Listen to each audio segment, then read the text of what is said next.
Hello दोस्तों, नमस्कार। तो बताइएगा कि आपकी तैयारी कैसी चल रही है। उम्मीद करता हूँ कि बहुत अच्छी तैयारी चल रही होगी। एकदम आप लगे होंगे, 10-12 घंटे आप पढ़ाई कर रहे होंगे। क्या कह रहे हो, 10-12 घंटे पढ़ाई नहीं कर सकते, कोई बात नहीं, 6-7 घंटे तो आप पढ़ाई कर ही कर रहे होंगे 100%। ये तो मैं मानता हूँ, क्योंकि अभी तक यूपी पुलिस में 24 लाख प्लस फार्म भरा जा चुका है। और आपको बता दें कि कम से कम आपके 32 लाख 33 लाख फार्म भरने की उम्मीद आ रही है। तो देखिएगा कि जो सेगमेंट यहाँ पर चल रहा है यूपी जीके के लेकर, यानी कि उत्तर प्रदेश कांस्टेबल की भर्ती परीक्षा को लेकर जो भी आपका सेगमेंट चल रहा है जीके और जीएस का, उसके अंतर्गत आपके लिए बेहद इंपॉर्टेंट नॉलेज हम रखेंगे यहाँ पर। पहली क्लास में आप लोगों ने बहुत ज्यादा कमेंट किए थे, बताया भी था कि सर बहुत ही बेहतरीन क्लास रही थी। तो देखिएगा, अगर आप 10 क्लासें 20 क्लासें आप ओवरऑल यहाँ से कर लेते हैं, तो उम्मीद रखिएगा कि आपके लिए क्वेश्चन मार्क बहुत ही अच्छे अच्छे रहेंगे। तो चलिए, आज का सेगमेंट में प्रैक्टिस सेट नंबर 2 की बात आज हम करेंगे, यानी कि आज हम फिर से वही 38 प्रश्नों को देखने वाले हैं जो हमने पहले भी देखे थे। तो चलिए, आज की क्लास को शुरू करते हैं। और आज की क्लास पर क्या रहने वाला है हमारा पहला प्रश्न। तो पहला प्रश्न देखिएगा कि प्रसिद्ध वादक उस्ताद बिंदा खान द्वारा बजने वाला यंत्र कौन है, यानी कि बजाने वाला यंत्र जो है वो कौन सा है। देखिएगा, यंत्रों की परंपरा प्राचीन काल से लेकर मध्यकालीन भारत और आधुनिक भारत तक चली आ रही है। कोई ना कोई ऐसा व्यक्ति जरूर रहता था जो यंत्रों पर बजाता था। जैसे अकबर की अगर बात करें, मध्यकालीन भारत में कला संस्कृति को लेकर बहुत सारे काम हुए। जैसे अगर अकबर की बात करें तो अकबर नगाड़ा बजाता था और औरंगजेब बजाता था बीड़ा। तो बीड़ा कौन बजाता था? औरंगजेब। अकबर क्या बता, नगाड़ा बजाता था। तो उसी के संदर्भ में अमीर खुसरो भी एक बहुत बड़े व्यक्ति हुए, बहुत बड़े संगीतकार हुए, जिन्हें जाना जाता है तोते हिंद, हिंदुस्तान के तोता के नाम से जिन्हें जाना जाता है। तो उसी प्रकार से एक प्रश्न भी बनने लगे थे हमारे इतिहास के अंतर्गत। इतिहास के अंतर्गत, उत्तर प्रदेश जीके के अंतर्गत, ये सभी विधाओं में प्रश्न पूछे जाने लगे कि वाद्य यंत्रों से प्रश्न लगातार पूछा जाता है आपके पेपर में। तो वो प्रश्न आपके कैसे कैसे हो सकते हैं। तो देखिएगा, प्रसिद्ध वादक उस्ताद बिंदा खां द्वारा बजने वाला यंत्र कौन सा है। तो बजने वाला यंत्र कौन सा है, ठीक है, कौन सा यंत्र बजाते थे ये? सारंगी बजाते थे। कौन सा बजाते थे? सारंगी बजाते थे। तो इनके साथ में और भी कई सारे व्यक्ति होंगे, जैसे आशिक अली। अगर बात करें तो आशिक अली भी यही बजाते थे। आशिक अली ऐसे हो गए आपके। ध्रुव घोष, वो भी आपके सारंगी से ही संबंधित थे, ध्रुव घोष। करीम खान, करीम खान, है ना, ऐसे पंडित। संतोषी मिश्रा, ये सब आपके किससे संबंधित थे? सारंगी से ही संबंधित थे। उसके बाद अगर बात करेंगे पंडित राम नारायण मिश्र, है ना, तो ऐसे बहुत सारे व्यक्ति रहे थे जो कि आपके संबंधित थे किससे? आपके सारंगी से संबंधित थे।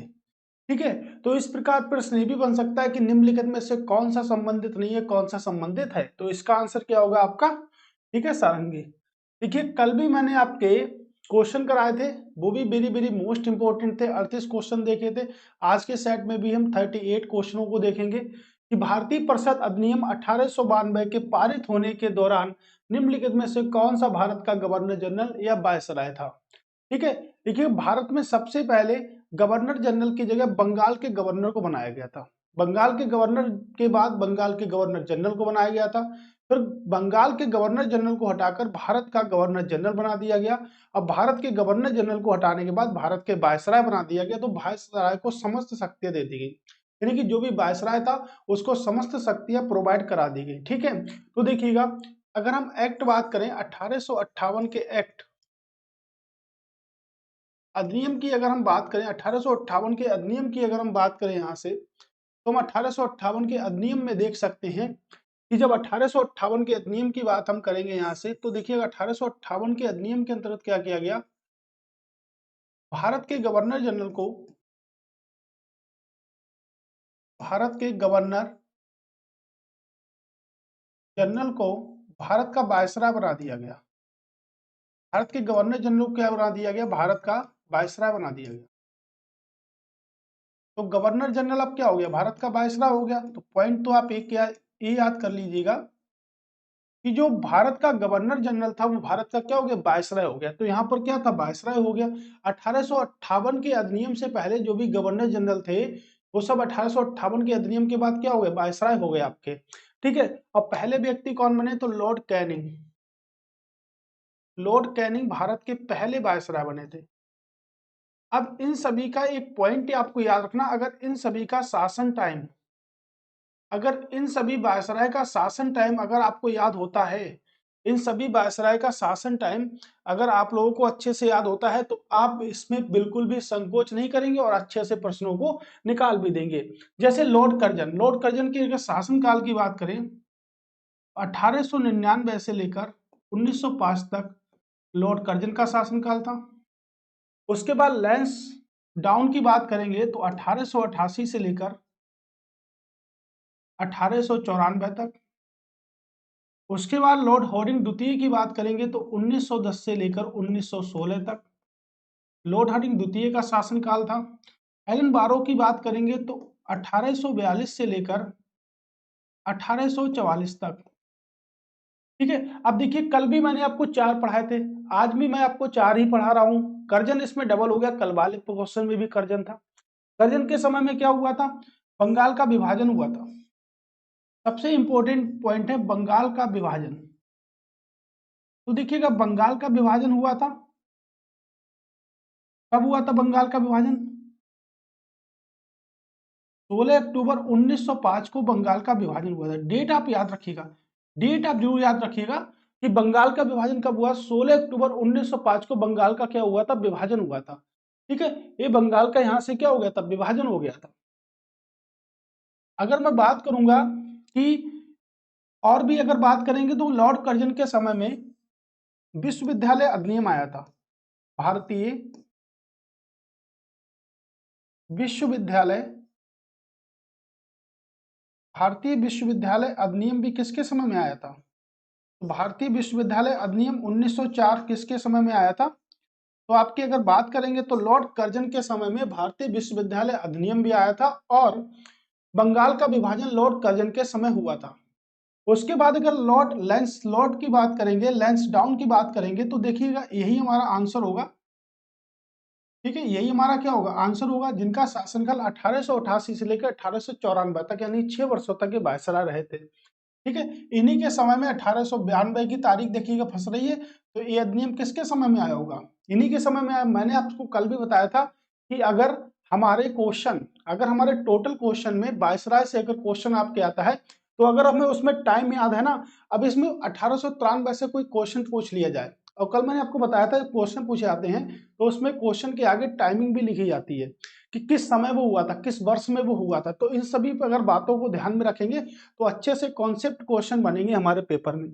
लॉर्ड हॉर्डिंग के बारे में भी मैंने आपको पढ़ाया था कि राजधानी परिवर्तन, राजधानी 1911 में क्या होगी, राजधानी कोलकाता से राजधानी कहाँ चलेगी, दिल्ली चलेगी। और दिल्ली तो पुरानी दिल्ली बनी थी, पुरानी दिल्ली 1911-12 में बनी थी, लेकिन पुरानी दिल्ली से नई दिल्ली 1931 में बनी थी, ये भी मैंने आपको कल बताया था। अब देखिए लॉर्ड एलन बारो के बारे में बात करिएगा तो शासन पीरियड देखिएगा 1842 से 1843। इन्होंने क्या करा, सिंध पर कब्जा कर लिया था। क्या करा था, सिंध पर कब्जा कर लिया था। सबसे पहला पॉइंट है कि सिंध पर कब्जा कर लिया था। उसके बाद इन्होंने दास प्रथा, सती प्रथा नहीं, दास प्रथा का उन्मूलन किया। ठीक है, दास प्रथा का उन्मूलन किया। तो दास प्रथा का उन्मूलन 1843 में किसने किया, एलन बारो ने किया था। किसने किया था, एलन बारो ने किया था, दास प्रथा का उन्मूलन कर दिया था इन्होंने। ठीक है, तो हमने सबके बारे में देखा, कल भी हमने 4 वायसराय देखे थे, आज भी हम 4 देखे हैं। इसके बाद भी हम अगले टॉपिक पर भी 4 को देखेंगे, जिससे हमारे कुछ टॉपिक जो होंगे वो पूरी तरह से क्या हो जाएंगे, आपके कंप्लीट हो जाएंगे। यानी कंप्लीट उनको होना ही होना है, बिल्कुल अच्छी तरीके से हम उसको कंप्लीट भी कर देंगे। तो एक याद रखिएगा, जितने भी वायसराय हैं उनके लिए नोट्स बना लीजिएगा। नोट्स बनाने के बाद में उनके शासन टाइम पर समय को याद करिएगा। ठीक है, जैसे अगर कोई पूछे कि 1881 में भारत में एक काम हुआ था, कुछ भी काम हुआ था, तो 1881 में उस समय वायसराय कौन था? तो कल हमने पढ़ा था कि 1880 से लेकर 1884 तक जो भारत के वायसराय थे वो कौन थे? लॉर्ड रिपन भारत के वायसराय थे उस समय। ठीक है, तो इस प्रकार से जितने भी प्रश्न आपके बनेंगे वो सब क्वेश्चन आपके पेपर में वेरी वेरी मोस्ट इंपोर्टेंट कहलाने वाले हैं। ठीक है, अब देखिएगा, भारत का पहला एक ऐसा निर्माणाधीन हवाई अड्डा जहां कार्बन उत्सर्जन, क्या हुआ? कार्बन उत्सर्जन शून्य रूप से, सॉरी, शुद्ध रूप से शून्य होगा, जिसका निर्माण 2024 तक पूरा कर लिया जाएगा। यानी कि ये question very very most important है। अगर मैं बोलूं तो ये क्वेश्चन आपके करंट अफेयर से भी रिलेट करेगा और इंपॉर्टेंट भी सबसे ज्यादा है। ठीक है, पूछ रहा है ऐसा कौन सा उत्तर प्रदेश में निर्माणाधीन हवाई अड्डा है जो कि आपके 2024 तक पूरी तरह से कंप्लीट हो जाएगा। ठीक है, ग्वादर अंतर्राष्ट्रीय हवाई अड्डा आपके पाकिस्तान में है। कहां पर है? आपके पाकिस्तान में। ठीक है, पाकिस्तान से भारत की भी सीमा लगती है, तो पाकिस्तान से भारत के कितने राज्य सीमा स्पर्श करते हैं, ये भी क्वेश्चन आते हैं पेपर में। तो पाकिस्तान से भारत के कितने राज्य सीमा स्पर्श करते हैं? कि 4 राज्य सीमा स्पर्श करते हैं। देखिएगा, हरियाणा सीमा स्पर्श करता है। ठीक है, गुजरात सीमा को स्पर्श करता है। पंजाब की सीमा स्पर्श आपकी होती है। ठीक है, यानी कि पाकिस्तान से सीमा को स्पर्श करने वाले राज्य जो हैं आपके कहां पर हैं? और जम्मू कश्मीर, यानी कि जम्मू कश्मीर की सीमा स्पर्श होती है। ठीक है, 4 राज्यों की सीमा को स्पर्श करता है कौन? पाकिस्तान। तो पाकिस्तान 4 राज्यों की सीमा को स्पर्श करता है। और आपके ग्वादर जो हवाई अड्डा है वो कहां पर? आपके पाकिस्तान में है। नोएडा की बात करेंगे तो उत्तर प्रदेश में है, तो नोएडा के हवाई अड्डे को जेवर हवाई अड्डा के नाम से भी जानते हैं। जेवर, या हम कह सकते हैं ज्यूरिख हवाई अड्डा। क्या कहते हैं? ज्यूरिख हवाई अड्डा, यानी कि जेवर हवाई अड्डा, या आपके हम कह सकते हैं ज्यूरिख हवाई अड्डा भी इसी के अंतर्गत आता है। नमी बम्बई आपके बम्बई में आता है, लुधियाना आपके पंजाब में आता है, तो नोएडा ही इसका आंसर होगा। ये कहां पर है? आपके उत्तर प्रदेश में। तो उत्तर प्रदेश का 5वां अंतर्राष्ट्रीय हवाई अड्डा होगा। उत्तर प्रदेश का 5वां अंतर्राष्ट्रीय हवाई अड्डा होगा। तो उत्तर प्रदेश में देखिए लाल बहादुर शास्त्री हवाई अड्डा है। लाल बहादुर शास्त्री हवाई अड्डा है। कहां पर है? आपके वाराणसी में है। ठीक है, उसके बाद लखनऊ में चौधरी चरण सिंह, लखनऊ में हवाई अड्डा है। उसके बाद आपके कुशीनगर में हो गया। फिर आपके मर्यादा पुरुषोत्तम हो गया। आपके कहां पर हो गया? आपके अयोध्या में हो गया। और फिर आपका 5वां कहां पर बना दिया गया? 5वां आपके नोएडा में बना दिया गया। कहां पर? नोएडा, जिसे जेवर हवाई अड्डे के नाम से जाना गया। किस नाम से जाना गया? जेवर हवाई अड्डे के नाम से जाना गया। तो अंतरराष्ट्रीय 5 हवाई अड्डे हो गए उत्तर प्रदेश में। तो प्रश्न ये भी बन सकता है कि उत्तर प्रदेश में कौन सा हवाई अड्डा नहीं है, क्योंकि पेपर किसका? उत्तर प्रदेश का है। ठीक है, वेरी वेरी मोस्ट इंपोर्टेंट आपके लिए। ठीक है, तो 2024 तक शुद्ध कार्बन उत्सर्जन है, यानी कि कतई बिल्कुल कार्बन नहीं करेगा। कार्बन के 2 अपर रूप होते हैं, हीरा और ग्रेफाइट। हीरा और ग्रेफाइट कार्बन के 2 अपर रूप होते हैं। ठीक है, भारतीय नौसेना में सर्वोच्च स्थान पर कौन से मिट्स अधिकारी होता है? यानी कि भारतीय नौसेना का सर्वोच्च अधिकारी इन्होंने पूछा है कौन सा होता है। देखिएगा, तीनों सेनाओं का प्रमुख कौन होता है? तीनों सेनाओं, यानी कि 3 सेनाएं होती हैं, तीनों सेनाओं का प्रमुख कौन होता है? ठीक है, ये प्रश्न बहुत बनता है। तो तीनों सेनाओं का जो प्रमुख होता है वो क्या होता है? राष्ट्रपति होता है। तीनों सेनाओं का प्रमुख कौन होता है? राष्ट्रपति होता है। किस अनुच्छेद के तहत? तो अनुच्छेद नंबर 53 के तहत तीनों सेनाओं का प्रमुख कौन होता है? राष्ट्रपति होता है, जिसमें आपकी क्या आती है? नौसेना, उसके बाद आती है आपकी जल सेना, सॉरी, उसके बाद आती है आपकी वायुसेना,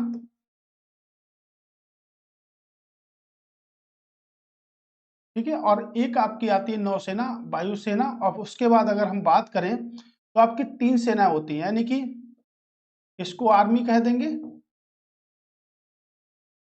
इसको एयरफोर्स कह देंगे। ठीक है, और आपकी कौन सी आती है? थल सेना। ठीक है, 3 सेनाएं आपकी आती हैं। अब याद रखिएगा कि जो हमारी आर्मी होती है, तीनों सेनाओं का जो प्रमुख होता है वो कौन होता है? आपके भारत का राष्ट्रपति होता है। किस अनुच्छेद के तहत होता है? तो किस अनुच्छेद के तहत होता है? अनुच्छेद नंबर 53 के तहत भारत का राष्ट्रपति जो होता है वो आपके क्या होता है? तीनों सेनाओं का प्रमुख होता है, आर्टिकल नंबर 53 के अंतर्गत। और आर्टिकल 53 हमसे कहता है कि संघ की कार्यपालिका शक्ति किसमें निहित होती है? राष्ट्रपति में निहित होती है। संघ की कार्यपालिका शक्ति राष्ट्रपति में निहित होती है। दो बातें होती हैं राष्ट्रपति से संबंधित।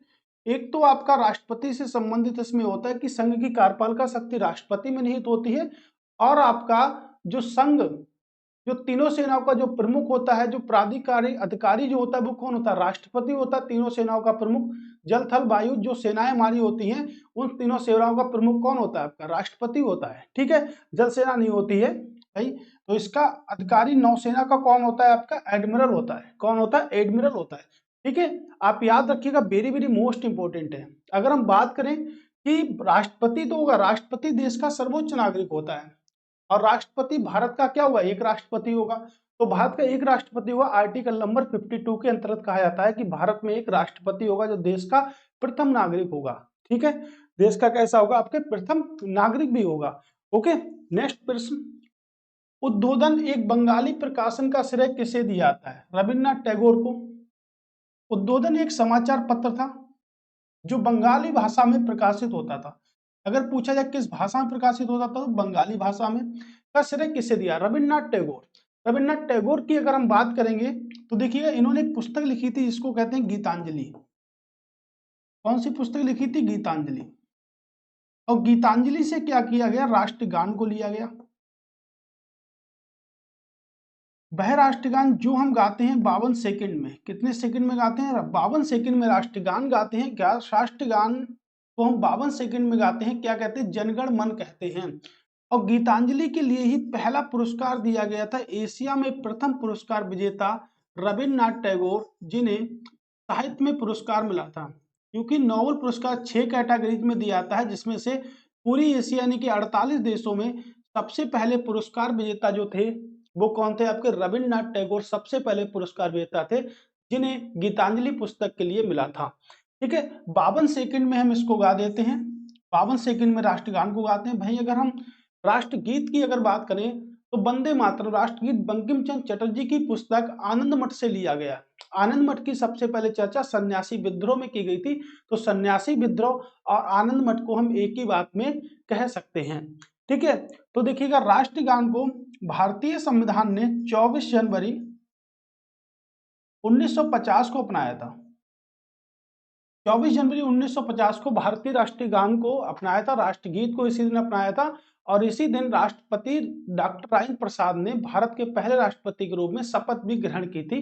ठीक है, तो रविन्द्रनाथ टैगोर, राइट आंसर इसका क्या होगा? आपके रविन्द्रनाथ टैगोर की बात नहीं, देवेंद्रनाथ टैगोर, स्वामी विवेकानंद। तो इसका राइट आंसर क्या होगा? स्वामी विवेकानंद। तो स्वामी विवेकानंद देखिएगा, पहली बार 1893 में विश्व धर्म सम्मेलन में भाग लेने गए। कहाँ गए? विश्व धर्म सम्मेलन में। तो इनके पास रुपए नहीं था, विश्व धर्म सम्मेलन में भाग लेने गए तो इनके पास रुपए नहीं था, लेकिन इनके पास क्या थी? प्रतिभा थी। उठो जागो और जब तक मत रुको जब तक लक्ष्य की प्राप्ति ना कर लो। बहुत बार आप लोगों ने सुना होगा, उठो जागो जब तक ना रुको जब तक लक्ष्य की प्राप्ति ना कर लो। ये वाक्य किसके द्वारा कहा गया था? ये वाक्य स्वामी विवेकानंद के द्वारा कहा गया था, जब 1893 में शिकागो विश्व धर्म सम्मेलन में हिस्सा लेने पहुंचे भारतीय, तो बहुत जोर शोर से स्वागत किया गया। और रुपए पैसा नहीं था शिकागो जाने का। किसके खर्चे पर अमेरिका गए थे? राजा अजीत सिंह के खर्चे पर। किसने रुपए दिया था? राजा अजीत सिंह ने रुपए दिया था। और राजा अजीत सिंह के खर्चे पर ये कहाँ गए थे? जयपुर के राजा थे अजीत सिंह, उनकी खेतड़ी के राजा अजीत सिंह थे, जयपुर साइड में पड़ता राजस्थान में। उन्हीं के खर्चे पर ये कहाँ पहुंचे? आपके शिकागो विश्व धर्म सम्मेलन में हिस्सा लेने पहुंचे और ऐसा भाषण दिया कि 1899 में दोबारा से विश्व धर्म सम्मेलन का हिस्सा बन गए, दोबारा से हिस्सा बने जाके विश्व धर्म सम्मेलन का। लंबी बातें हैं, लंबी बातें होती रहेंगी, तब तक के लिए पॉइंट सिर्फ समझिएगा। 1 मई 1897 को रामकृष्ण परमहंस मिशन की स्थापना करी। जब शिकागो विश्व धर्म सम्मेलन में पहली बार हिस्सा लेने पहुंचे, उसके बाद 1 मई 1897 को जब भारत लौटे, तो भारत लौटने के बाद सबसे पहले जो चर्चा की थी रामकृष्ण मिशन, परमहंस मिशन जो उनके गुरु थे, उनके नाम पर कोलकाता में परमहंस मिशन की स्थापना कर दी। विवेकानंद मेमोरियल भी आप लोगों ने अगर देखा होगा तो बहुत ही खूबसूरत है, विवेकानंद मेमोरियल आप उसको देख सकते हैं। ठीक है, तो ऐसे पॉइंट जो पेपर में आपके 100% आने वाले हैं।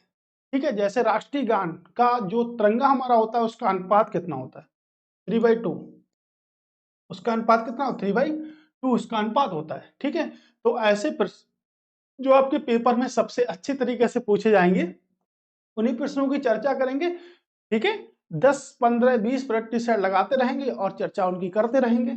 सपना प्रज्ञा आंदोलन की शुरुआत से पहले वायसराय गांधी जी को 11 सूत्रीय चेतावनी दिया गया था। सपना प्रज्ञा आंदोलन, देखिएगा दांडी मार्च की यात्रा सपना प्रज्ञा आंदोलन का प्रारंभिक रूप था। अब एक प्रश्न बनता है, एक प्रश्न बनेगा, ध्यान से सुनिएगा कि सपना प्रज्ञा आंदोलन का प्रारंभिक रूप क्या था। तो सपना प्रज्ञा आंदोलन का प्रमुख रूप क्या था, दांडी मार्च। तो दांडी मार्च की यात्रा सपना प्रज्ञा आंदोलन का प्रमुख रूप था। ठीक है, जो कब स्टार्ट हुआ था, 1930 में स्टार्ट हुआ था। ठीक है, 24 दिनों की यात्रा थी 1930 में। और देखिएगा ये जो इंपॉर्टेंट फैक्ट जो इसमें बनेंगे ना, वो क्या बनेंगे, वो ये बनेंगे कि देखिएगा क्षेत्र सहयोगियों के साथ शुरू हुआ था दांडी मार्च 76, लेकिन जब तक ये पहुंचा दांडी मार्च, कहते नहीं है महात्मा गांधी, मजबूरी का नाम किसे कहते हैं, महात्मा गांधी को कहते हैं मजबूरी का नाम महात्मा गांधी। एक गाल पे कोई थप्पड़ मारे दूसरा उड़ा दो। क्षेत्र लोगों के साथ सिर्फ ये सहयोगी क्षेत्र थे, क्षेत्र लोगों के साथ ही शुरू हुआ और जाकर 12 मार्च को स्टार्ट हुआ था। कब स्टार्ट हुआ था, 12 मार्च को। 12 मार्च 1930 को जब इसमें शामिल हुए थे तो वहां 76 लोग थे, लेकिन अब ये 6 अप्रैल 1930 को जब ये पहुंचा नमक कानून के विरोध में, तो इसमें कुल मिलाकर 24 दिनों की यात्रा में कुल मिलाकर 20,578 लोग से भी ज्यादा लोग शामिल हो गए, यानी कि अप्रोक्सीमेट कह सकते हैं कि 20,000 लोग शामिल हो गए। अब मारते गए, खून बहता गया, लेकिन गांधी जी की दांडी मार्च यात्रा नहीं रुकी, यानी गांधी जी की दांडी मार्च यात्रा नहीं रुकी। तो इसमें कुछ समझौता हुए थे। क्या समझौता हुए थे, कि रुपया डॉलर विनिमय दर को कम कर दिया जाए, यानी कि रुपया को तो कम कर दिया जाए लेकिन डॉलर की विनिमय दर से कोई संबंधित नहीं था। रुपए अगर यहाँ पर होता तो ये ऑप्शन सही होता, इसलिए ऑप्शन क्या हो गया, गलत हो गया। रुपए की विनिमय दर को कम कर दिया है, सरकारी सेवाओं में 50% कटौती की जाए, ये दूसरा स्टेटमेंट था। भू राजस्व में 50% की कमी कर दी जाए, जमीन में भी कर दी जाए, राजनीतिक कैदियों को रिहा कर दिया जाए, यानी कि 2 और 3 सही है। ठीक है, हिस्ट्री में पूरा कंप्लीट पढ़ेंगे सबने अवज्ञा आंदोलन। अभी आपको सिर्फ पेपर देना है तो पेपर के पॉइंट से पढ़िएगा, वेरी वेरी मोस्ट इंपॉर्टेंट है। ठीक है, गांधी जी से प्रश्न जरूर आएगा यूपी पुलिस के पेपर में, ऐसा हो नहीं सकता कि पेपर ना आए गांधी जी से। ऐसे बहुत कम पेपर बने हैं जो गांधी जी के आंदोलनों से संबंधित ना हो। एक ना एक आंदोलन उनके कालाक्रम को दर्शा सकता है, उनकी एक एक तिथि को दर्शा सकता है कि कब उनने क्या किया, कब उनने क्या किया। गांधी जी एक बड़ा मैटर बनता है आपके पेपरों के लिए, चाहे वो पेपर इंडिया में किसी भी सब्जेक्ट किसी भी थ्योरम का हो, लेकिन पेपर के लिए जो बनेगा। एक question very very most important है, ऐसा क्वेश्चन जो बहुत ही बेहतरीन और हमको कई बातें सिखा के जाएगा, ऐसा प्रश्न है ये एकदम जबरदस्त, कि दक्षिणी गोलार्ध में सबसे छोटा दिन कौन सा होता है। आप सभी लोग जानते हैं कि आप रहते हैं उत्तरी गोलार्ध में। भारत किस दिशा का देश है, उत्तरी गोलार्ध में। भारत उत्तरी गोलार्ध में स्थित है। देखिए उत्तरी गोलार्ध में है भारत। अगर साइड में हम कह दें तो हम कह सकते हैं भारत उत्तरी पूर्वी गोलार्ध का हिस्सा है। भारत कैसा हिस्सा है, उत्तरी पूर्वी गोलार्ध का हिस्सा है भारत। तो भारत उत्तरी पूर्वी गोलार्ध का हिस्सा है, ये आप सभी को पता है, लेकिन भारत किस गोलार्ध का हिस्सा है, तो उत्तरी गोलार्ध का हिस्सा है। अब उत्तरी गोलार्ध में और दक्षिणी गोलार्ध में अंतर देखिएगा, उत्तरी गोलार्ध और दक्षिणी गोलार्ध में अंतर देखिएगा। इस सभी तारीखें जो है ना, इनकी सबकी बात हम करेंगे और ये सब आपके लिए वेरी वेरी मोस्ट इंपॉर्टेंट है। भारत को दो भागों में जो रेखा काटती है उसे हम कहते हैं कर्क रेखा।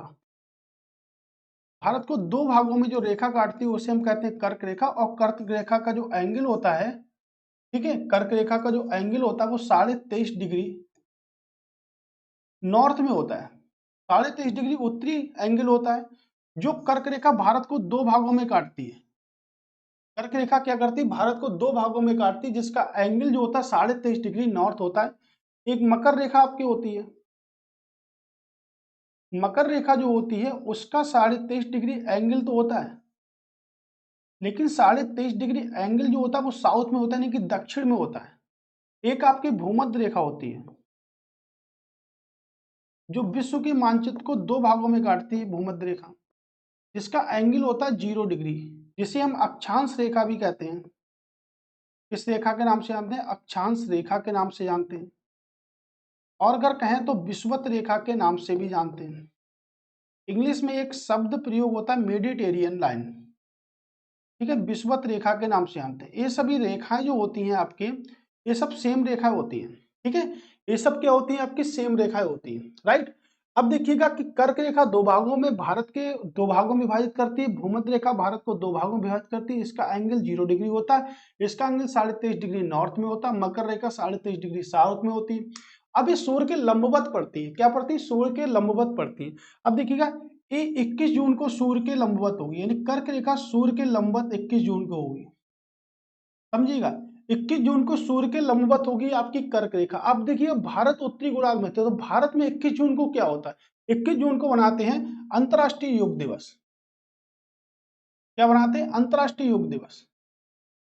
और मोदी जी हमारे प्रधानमंत्री जब से बने हैं तब से यहाँ पर बनाया गया है। तो भारतीय योग दिवस 2014 से बनाया गया है अभी तक। और एक बात समझिएगा कि योग दिवस जब हम करने जाते हैं सुबह 4 बजे 5 बजे, यानी कि सर्दी तो होती नहीं, उत्तरी गोलार्ध में क्या होती है, गर्मी होती है, और दक्षिण गोलार्ध में क्या होगी, विपरीत होगा, वहां पर सर्दी होगी जून में, ठीक है।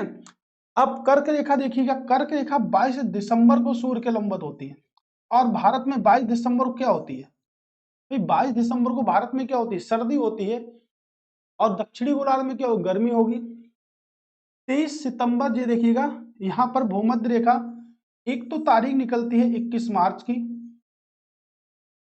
और एक आपकी डेट आती है सितंबर की, 23 सितंबर की, ठीक है, एक आती है 23 सितंबर। तो भूमध्य रेखा विश्व के मानचित्र को दो भागों में विभाजित करती है। इसी दिन क्या होता है, दिन और रात बराबर होते हैं, दिन व रात क्या होते हैं, बराबर होते हैं, यानी कि दिन भी बराबर रात भी बराबर, दिन और रात बराबर होते हैं। तो पूरे उत्तरी गोलार्ध में 21 मार्च और 23 सितंबर को दिन और रात क्या होते हैं, बराबर होते हैं, ठीक है। मकर रेखा की बात करेंगे तो देखिएगा 22 दिसंबर को मकर रेखा में क्या होता है, मकर रेखा में क्या होता है, उत्तरी गोलार्ध में क्या होता है, यहां से दिन बड़ा होने लगता है, ठीक है। अब देखिएगा यहां सबसे बड़ा दिन, सबसे बड़ा दिन और सबसे छोटी रात, सबसे छोटी रात, सबसे छोटी रात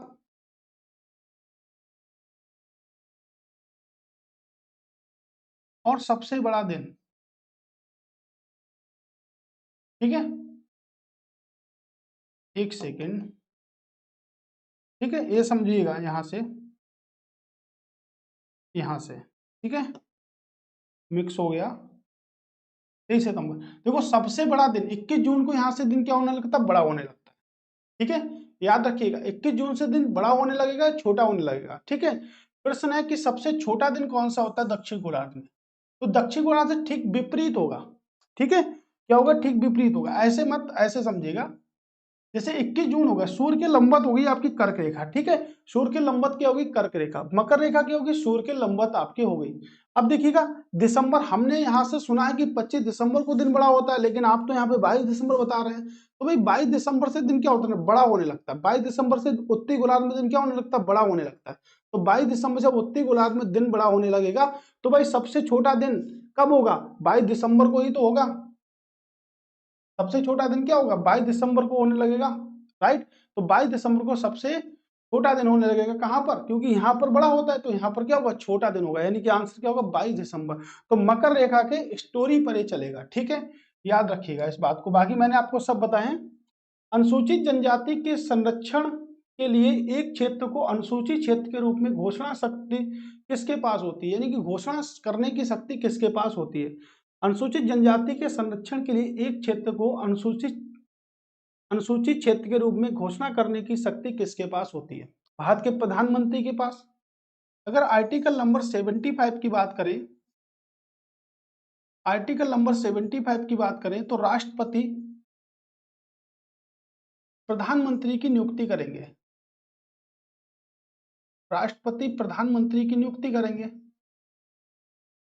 लेकिन भारतीय संविधान में प्रधानमंत्री की नियुक्ति से लेकर कोई भी प्रावधान नहीं है। तो भारतीय संविधान में प्रधानमंत्री की नियुक्ति से लेकर कोई भी प्रावधान नहीं है, इस बात को याद रखिएगा। ठीक है, भारत के राष्ट्रपति अभी मैंने बताया भारत का एक राष्ट्रपति होगा आर्टिकल नंबर 52 के अंतर्गत। राज्यों के राज्यपाल, अगर आर्टिकल नंबर बात करें 153, भारत के प्रत्येक राज्य का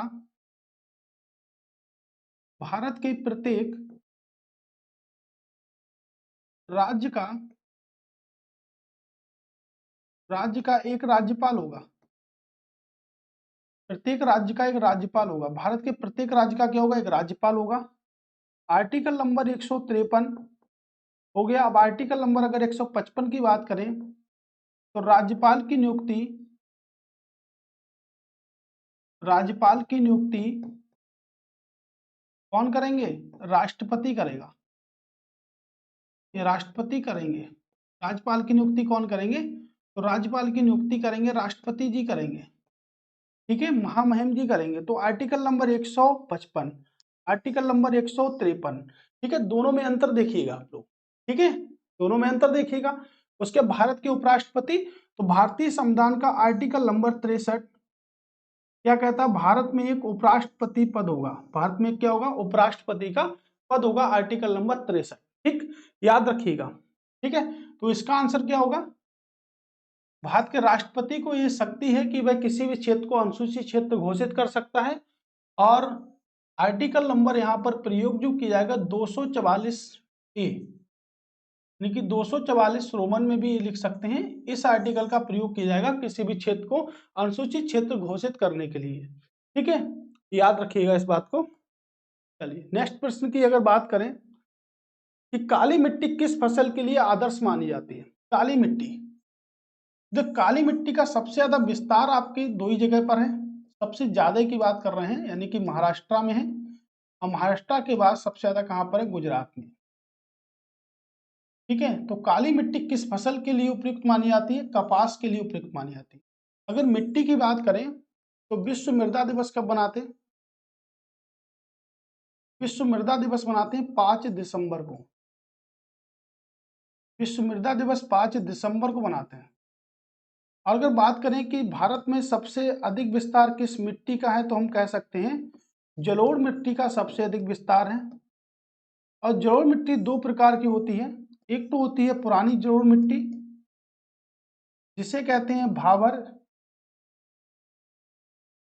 या बागर, और नई जलोढ़ मिट्टी को क्या कहते हैं, नई जलोढ़ मिट्टी की बात करेंगे तो नई को क्या कहते हैं, खादर। तो नई को हम कहते हैं खादर। ठीक है, तो नई को हम खादर कहते हैं, पुरानी को क्या कहते हैं, बांगर कहते हैं। और भारत में सबसे अधिक जो मृदा पाई जाती है उसे हम क्या कहते हैं, जलोढ़ मिट्टी कहते हैं, जो भारत में सबसे अधिक पाई जाती है। ठीक है, कहाँ विस्तार मिलेगा सबसे ज्यादा, तो विस्तार सबसे ज्यादा मिलेगा आपको, ठीक है, महाराष्ट्र और गुजरात में सबसे ज्यादा विस्तार देखने को इसका मिलेगा। ठीक है, तो सबसे ज्यादा विस्तार आपको यहीं पर मिलेगा। राइट, चलिए नेक्स्ट प्रश्न पर बात करते हैं, बहुत ही इंपॉर्टेंट प्रश्न है। प्रश्न है कि भारत के संविधान के किस अनुच्छेद के अधीन राज्यों के राज्यपाल के अध्यादेश जारी करने की शक्ति है। तो राज्यों के राज्यपाल के अध्यादेश जारी करने की शक्ति, तो दो ही लोग भारत में अध्यादेश जारी कर सकते हैं, एक तो राष्ट्रपति, और राज्यों में कौन करेगा, राज्यपाल करेंगे। तो राज्यपाल करेंगे, राष्ट्रपति करेंगे। राज्यपाल आर्टिकल नंबर 213 के अंतर्गत, है ना, कितने के अंतर्गत, 113 के अंतर्गत राष्ट्रपति करेंगे। और आर्टिकल नंबर, इसको चेंज ही करना है इसके नंबर को, 213 के अंतर्गत कौन करेगा, राज्यपाल करेंगे। कौन करेंगे, राज्यपाल करेंगे। ठीक है। अभी राज्यपाल की नियुक्ति कौन करेगा, किससे संबंधित होगा, राज्यपाल से पूछा है तो राज्यपाल से 213 होगा। कौन सा होगा आपके, राज्यपाल से 213 होगा। ठीक है, जब कोई सत्र नहीं चल रहा होता है उसी समय अध्यादेश जारी किया जा सकता है। निम्नलिखित में से कौन सी किताब सरोजिनी नायडू द्वारा लिखित नहीं है, तो सरोजिनी नायडू द्वारा लिखित नहीं है। ठीक है, वेरी वेरी मोस्ट इंपोर्टेंट है। सरोजिनी नायडू की अगर बात करेंगे तो भारत की पहली महिला राज्यपाल और उत्तर प्रदेश की पहली महिला राज्यपाल, भारत की पहली महिला राज्यपाल, पहली महिला राज्यपाल या उत्तर प्रदेश की पहली महिला राज्यपाल भी है। ठीक है, भारत की पहली महिला राज्यपाल व उत्तर प्रदेश की पहली महिला राज्यपाल भी है। दूसरी, भारतीय राष्ट्रीय कांग्रेस, जिसे शॉर्टकट में हम बोल सकते हैं आईएनसी की पहली महिला भारतीय पहली महिला भारतीय अध्यक्ष, पहली महिला भारतीय अध्यक्ष किस अधिवेशन की अध्यक्षता करी थी, तो कानपुर अधिवेशन की अध्यक्षता करी थी। और भारतीय राष्ट्रीय कांग्रेस की पहली महिला अध्यक्ष कौन थी, तो भारतीय राष्ट्रीय कांग्रेस की पहली महिला जो अध्यक्ष थी उन्हें हम एनी बेसेंट के नाम से जानते हैं। ठीक है, और आईएनसी की पहली महिला अध्यक्ष कौन है, तो पहली महिला अध्यक्ष आपके कानपुर की पहली महिला अध्यक्ष बनी थी, वो भी भारतीय। द ब्रोकन बिग, बिल्कुल ठीक है। The golden threshold, the golden bird, the bird of times, ये वाली पुस्तक नहीं है। ठीक है, इसको याद रखिएगा। राइट, चलते हैं नेक्स्ट प्रश्न की ओर। निम्नलिखित में से कौन सी मिश्रित खेती की प्रमुख विशेषता, वेरी वेरी मोस्ट इंपोर्टेंट प्रश्न है, एक एक प्रश्न के लिए ज्यादा से ज्यादा मेहनत की गई है। ठीक है, नकदी व खाद्य फसल दोनों को एक साथ उगाना, नकदी उगाओ और खाद्य उगाओ बाकी है। दो या दो से अधिक फसलों को एक ही खेत में उगाना, पशुपालन व फसल उत्पादन को एक एक साथ करना, एक ही साथ करना, यानी कि दो चीजें एक साथ उगाना क्या कहलाता, मिश्रित कहलाता। उपयुक्त में कोई नहीं, तो ये तो गलत हो गया, क्योंकि ऑप्शन क्या हो गया, ऑप्शन हो गया सी। ठीक है, यानी कि पशुपालन और आपकी फसल दोनों को एक ही साथ में उगाना। निम्नलिखित में से किस राज्य में बहनी दरबार समाचार पत्र महिलाओं द्वारा और महिलाओं के लिए प्रकाशित होता था, तो महिलाओं के द्वारा ही प्रकाशित किया जाता था, महिलाएं अपने लिए ही प्रकाशित करती थी समाचार पत्र को। पश्चिम बंगाल, झारखंड, महाराष्ट्र या मध्य प्रदेश, क्या आंसर होगा आपके, मध्य प्रदेश।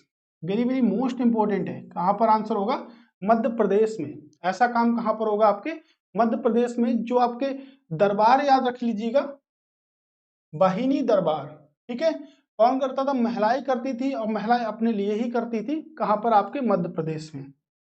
ठीक है, अगर मध्य प्रदेश की बात करेंगे तो मध्य प्रदेश एक बहुत ही अच्छा क्वेश्चन है, यूनेस्को से संबंधित है। ठीक है, यूनेस्को क्वेश्चन से संबंधित है मध्य प्रदेश। ठीक है, यूनेस्को में मध्य प्रदेश के 3 स्थल शामिल है। ये क्वेश्चन आपके पेपर में पूछा सकता है कि मध्य प्रदेश के यूनेस्को की विश्व विरासत सूची में कितने स्थल शामिल हैं। यूनेस्को के अगर मुख्यालय की बात करेंगे तो यूनेस्को का मुख्यालय आपके पेरिस में है। पेरिस यानी कि फ्रांस में है। और पेरिस आपके किस नदी के किनारे है, तो सीन नदी के किनारे है। पेरिस किस नदी के किनारे है, सीन नदी के किनारे है। तो देखिएगा, एक बात देखिएगा कि यूनेस्को के 3 स्थल जो हैं वो कौन कौन से हैं। तो सबसे पहले खजुराहो के मंदिरों को शामिल किया था, जिन्हें चंदेल शासकों के द्वारा बनाया गया था। ठीक है, खजुराहो के टेम्पलों को शामिल किया गया था। कहां पर है आपकी, तो कब शामिल किया गया था, 1986 में। 1986 में खजुराहो के टेम्पलों को शामिल किया गया था। उसके बाद में अगर बात करें तो सांची स्तूप को शामिल किया गया था। अशोक ने 84 स्तूप बनवाए थे, जिसमें से भारत में ओनली 2 ही मिलते हैं अभी, एक सांची का स्तूप और एक सारनाथ का स्तूप। और दूसरा आपकी भीमबेटका की गुफाएं, जो कि वेरी वेरी मोस्ट इंपॉर्टेंट है। भीमबेटका की गुफाएं, आपसे क्वेश्चन ये भी पूछा सकता है कि निम्नलिखित में से कौन सा क्वेश्चन या कौन सी बात मध्य प्रदेश से संबंधित नहीं है, कौन सा स्थल जो है मध्य प्रदेश से संबंधित नहीं है, क्योंकि यूनेस्को में। तो यूनेस्को में 3 स्थल हैं मध्य प्रदेश के। मन में मेरे क्वेश्चन आ गया, इसलिए बता दिया कि हो सकता है बने। एसएससी सीएचएसएल में प्रश्न बना था इसी प्रकार से, तो उसी प्रकार से मैंने आपको बता भी दिया है कि ये प्रश्न हो सकता है कि बन जाए। ठीक है, चलिए। ठीक है, कैसा लग रहा है आपको सेशन, ठीक है, बताइएगा अच्छे से। चलिए, अभी तो 14 प्रश्न की सफर करे हैं, 13 प्रश्न अभी तक कंप्लीट कर चुके हैं। 14वां प्रश्न है कि किस सिख गुरु ने आदि ग्रंथ संकलित किया था। गुरु अंगद देव ने, गुरु रामदास ने, गुरु अर्जुन देव ने, गुरु हरसाय ने, ठीक है, हर राय ने। देखिएगा सिख धर्म के संस्थापक थे गुरु नानक देव। गुरु नानक देव सिख धर्म के संस्थापक थे। तो इनका जन्म जो हुआ था वो कहाँ हुआ था? तलवंडी में इनका जन्म हुआ था। ठीक है। क्वेश्चन है कि आदि ग्रंथ का संकलन किसने किया था? आदि ग्रंथ का संकलन किसने किया था? गुरु अर्जुन देव, जो कि सिक्कों के 5वें गुरु थे। टोटल कितने गुरु थे? 10 गुरु थे, तो सिक्कों के 5वें गुरु थे, जिन्होंने क्या करा था? औरंगजेब के पुत्र नहीं, किसके पुत्र बताइए? किसका पुत्र था? खुसरो, जहांगीर का पुत्र खुसरो की सहायता करने के लिए जहांगीर ने इन्हें क्या दे दिया? मृत्यु दंड दे दिया। तो जहांगीर का शासनकाल 1605 से लेकर 1727। ठीक है। तो जहांगीर ने सिक्कों के 5वें गुरु अर्जुन देव सिंह को अपने पुत्र खुसरो की सहायता करने के लिए क्या दिया? मृत्युदंड दिया था। ठीक है, याद रखिएगा किसने मृत्युदंड दिया? जहांगीर ने। जहांगीर का शासन 1605 से लेकर 1627 तक किसका शासन है? जहांगीर का शासन है। ठीक है। तुलुक के राजवंश की स्थापना किसने की थी? तुलुक के राजवंश की स्थापना किसने की? देखिए तुलुक वंश जो है वो आपके विजयनगर साम्राज्य से संबंधित है। विजयनगर साम्राज्य से संबंधित है। और विजयनगर साम्राज्य में आपके अगर बात करें, विजयनगर साम्राज्य की स्थापना आपकी हुई थी 1336 ईस्वी में। किसने करी थी? हरिहर और बुक्का ने की थी। हरिहर और बुक्का ने 1336 ईस्वी में स्थापना की थी। और विजयनगर की जो राजधानी रही थी वो कहाँ रही थी? हम्पी। हम्पी कहाँ पर है? आपके कर्नाटक में। ठीक है। विश्व विरासत सूची में भी हम्पी को शामिल किया गया था 1986 में ही। कई बार पेपर में पूछा भी जाता है, पूछा भी गया था। ठीक है। 1986 में हम्पी को शामिल किया गया था, जो कि विजयनगर साम्राज्य की राजधानी थी। खंडरों के लिए अपने प्रसिद्ध है हम्पी। तो विजयनगर साम्राज्य के कई सारे वंश थे, जैसे संगम वंश। तो हरिहर और बुक्का किस वंश से थे? संगम वंश से थे। ठीक है। फिर सालोक वंश था आपके। फिर कह सकते हैं तुलुक वंश था। और आपके आरबिडू वंश था। यानी कि 4 वंशों से संबंधित था। कौन सा? आरबिडू। ठीक है, 4 वंशों से संबंधित था आपका विजयनगर साम्राज्य। तो इसमें जो हमारा प्रश्न है वो प्रश्न है कि तुलुक वंश का संस्थापक कौन था? तुलुक वंश का संस्थापक कौन था? वीर नरसिंह। वीर नरसिंह क्या थे? तुलुक वंश के संस्थापक थे। इनके पिता कौन थे? नरसा नायक। इनके पिता कौन थे? नरसा नायक के पुत्र वीर सिंह जो थे वो क्या थे? वीर नरसिंह जो थे वो क्या थे? संस्थापक थे इसके। अमुक्त अगर हम बात करेंगे कृष्णदेव राय की, तो कृष्णदेव राय का नाम ऊंचा है आपके विजयनगर साम्राज्य में। इनके समय में अष्टदिग्गज रहते थे। जैसे इंडियन हिस्ट्री में अष्टदिग्गज किसके समय में रहते थे? अष्टदिग्गज रहते थे कृष्णदेव राय के समय में। और इसमें जो सबसे प्रमुख जो थे वो थे आपके पटरौना। पटरौना सबसे प्रमुख थे अष्टदिग्गजों में। अष्टप्रधान किसके समय रहते थे? अष्टप्रधान आपके शिवाजी के समय रहते थे। और अष्टदिग्गज आपके कृष्णदेव राय के समय रहते थे। कृष्णदेव राय ने का जो शासनकाल है वो आपके 1520 से लेके 1529 तक शासनकाल रहा था कृष्णदेव राय का। और इन्होंने इसी में एक पुस्तक लिखी जो बहुत ही प्रसिद्ध है, जिसे कहते हैं अमुक्त मल्ल्याद। अमुक्त मल्ल्याद किस भाषा में लिखी गई? ये भी प्रश्न पूछा जाता है। तो तेलुगु भाषा में लिखी गई थी। ठीक है, एक पुस्तक लिखी थी अमुक्त मल्ल्याद, जो किस भाषा में लिखी थी? आपकी तेलुगु भाषा में लिखी गई थी। ठीक है, अमुक्त मल्ल्याद। और इनके समय में एक पुर्तगाली भारत आया था जिसे कहते हैं डोमिगो पायस। डोमिगो पायस जो है वो इनके समय में पुर्तगाली था जो कि भारत आया था। ठीक है, एक एक पॉइंट को सटीक वे में समझिएगा, अच्छे तरीके से समझिएगा कि हम कहना क्या चाह रहे हैं और आपके लिए पेपर में प्रश्न किस टाइप से बनेंगे। ठीक है, जैसे जैसे मैं बताऊंगा उसी प्रकार से प्रश्न बनेंगे। देखिएगा क्वेश्चन आप 38 पढ़ते हैं, लेकिन अगर डिटेल फॉर्मेट में देखा जाए तो पर डे कम से कम 1000 प्लस क्वेश्चन हम पढ़ के यहाँ से आते हैं। ठीक है, अब इसी में देखिएगा अगर 1 बाई 1 एक एक क्वेश्चन पूछा तो यहीं पर कम से कम 10 से 12 क्वेश्चन हमने कंप्लीट करे हैं। ठीक है, अगर एवरेज हम लगा लेते हैं 10-10 करके, तब भी 380 क्वेश्चन तो हम पढ़ ही रहे हैं ना पर डे बेस पर। ठीक है, पहली बार भारत पर आक्रमण करने वाला मुस्लिम कौन था? पहली बार भारत पर आक्रमण करने वाला मुस्लिम कौन था? फिरदौसी शाह, मोहम्मद गौरी, मोहम्मद बिन कासिम महमूद गजनबी का एक ही उद्देश्य था कि भारत की धन संपत्ति को लूटना, किसी को क्षति नहीं पहुंचाना, लेकिन धन संपत्ति को लूटना। महमूद गजनबी ने भारत पर 17 बार आक्रमण किया था और इसने 16 आक्रमण किया था। जो 16वां जो आक्रमण किया था वो कहाँ किया था? सोमनाथ टेम्पल पर। कहाँ आक्रमण किया था? 16वां सोमनाथ टेम्पल पर इसने 16वां आक्रमण किया था। ठीक है, यहां पर लिख लेते हैं सोमनाथ मंदिर पर, सोमनाथ टेम्पल पर इसने 16वां आक्रमण किया था। कब किया था? 1025 और 1026 में। 1025 और 26 में सोमनाथ टेम्पल पर इसने आक्रमण किया था। अगर बात करेंगे मोहम्मद बिन कासिम, देखिएगा 1700 नहीं 712 ईस्वी में सिंध पर विजय प्राप्त कर ली और पहला व्यक्ति था जिसने, मुस्लिम था। जब मोहम्मद बिन कासिम ने भारत पर आक्रमण किया तो इसकी एज जो थी वो 17 वर्ष थी और उसने 712 ईस्वी में सिंध को जीत लिया था। किसको जीत लिया था? सिंध को जीत लिया था। 17 वर्ष की एज थी। जानकारी मिलती है चचनामा में। किस ग्रंथ में जानकारी मिलती है? तो चचनामा में मिलती है। किस भाषा में लिखी थी? तो अरबी भाषा में लिखी गई थी चचनामा। तो चचनामा में इसकी जानकारी मिलती है। ठीक है, याद रखिएगा। अब देखिएगा महमूद बिन कासिम या मोहम्मद बिन कासिम बोले या अरब आक्रमण बोले कि भारत पर पहला अरब आक्रमण किसने किया, तब भी आंसर क्या होगा? मोहम्मद बिन कासिम होगा।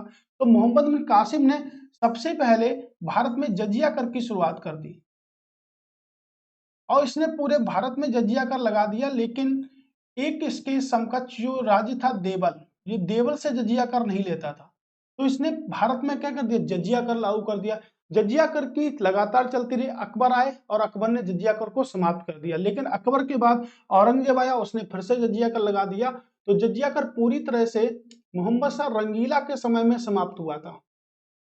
मोहम्मद शाह रंगीला के समय में पूरी तरह से जजिया कर समाप्त हुआ था। कब हुआ था? जजिया कर 1793 में मोहम्मद शाह रंगीला के समय में सवाई जयसिंह ने पूरी तरह से जजिया कर को समाप्त कर दिया था। किसने कर दिया था? सवाई जयसिंह ने पूरी तरह से जजिया कर को समाप्त कर दिया था। राइट, याद रखिएगा। तो मोहम्मद बिन कासिम जब इसने भारत पर आक्रमण करा तो एज मात्र 17 वर्ष। कितने वर्ष? 17 वर्ष एज थी इसकी मात्र, जब भारत पर इसने आक्रमण किया था। ओके, निम्नलिखित में से कौन सा उपवेद नहीं है? वेरी वेरी मोस्ट इंपोर्टेंट प्रश्न है कि कौन सा उपवेद नहीं है। तो उपवेद कौन सा नहीं है ये आपको बताना है। ठीक है, देखिएगा वेदों की अगर हम बात करें, चलिए यहां से करते हैं। वेद, वेदित्री होती है आपकी। वेदित्री में 3 वेद आते हैं। ऋग्वेद आपके आता है, ऋग्वेद के बाद आपके यजुर्वेद, यजुर्वेद के बाद आपका आता है सामवेद और सामवेद के बाद आपका अथर्ववेद आता है। लेकिन अथर्ववेद वेदित्री के अंतर्गत नहीं आता। ठीक है, 4 वेद होते हैं। तो वेदित्री में आपके कौन से वेद आते हैं? तो वेदित्री में आपके 3 वेद आते हैं। ठीक है, वेदित्री में आपके 3 वेद आते हैं। अथर्ववेद वेदित्री में नहीं आता है। ठीक है, तो देखिएगा सबसे नवीनतम वेद है आपके, सबसे नवीनतम वेद है, यानी कि सबसे नया वेद कौन सा है? आपके अथर्ववेद है। सबसे प्राचीनतम वेद कौन सा है? सबसे प्राचीनतम वेद है, वेद आपका कौन सा है? ठीक है, तो सबसे प्राचीनतम वेद आपका ऋग्वेद है। ठीक है, जिसमें 10 मंडल है आपके। कितने मंडल है? 10 मंडल है। ठीक है, 10 मंडल है। इसमें 10वें मंडल में आपके क्या है? पुरुष सूक्त शब्द की चर्चा की गई है और 10वें मंडल में ही आपके नदी सूत्र शब्द की चर्चा की गई है, लेकिन नदियों की भी चर्चा की गई है। ऋग्वेद के अगर तीसरे मंडल की बात करेंगे तो ऋग्वेद के तीसरे मंडल से गायत्री मंत्र का उल्लेख किया गया है। किसका उल्लेख किया? गायत्री मंत्र का। और अगर मोटे मोटे मंडल पढ़े, गायत्री मंत्र की रचनाकार कौन करी, किसने करी? तो विश्वामित्र ने गायत्री मंत्र को लिखा था। और अगर बात करें यहां से कि आपके नवे मंडल किससे संबंधित है, तो नमा मंडल आपको सोम देवता को संबंधित है। सोम देवता को आपका नमा मंडल संबंधित है। ठीक है, सोम देवता कौन सा मंडल संबंधित है? आपका नमा मंडल सोम देवता को संबंधित है।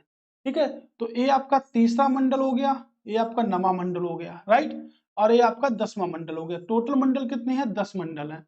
अब यहाँ से आते हैं कि यजुर्वेद यानी कि ऋग्वेद, यजुर्वेद, सामवेद और अथर्ववेद का जो उपवेद होंगे वो कौन कौन से होंगे। ठीक है, अब देखिएगा इसमें है उपवेद नहीं है, तो हमें तो ये पता होना चाहिए कि उपवेद कौन कौन से होते हैं। ठीक है, अब यहाँ से एक बात देखिएगा कि अगर हम बात करें तो चलिए ऋग्वेद की अगर उपवेद की अगर बात करें, ठीक है, तो ऋग्वेद के उपवेद की बात करें तो आयुर्वेद होता है आपके।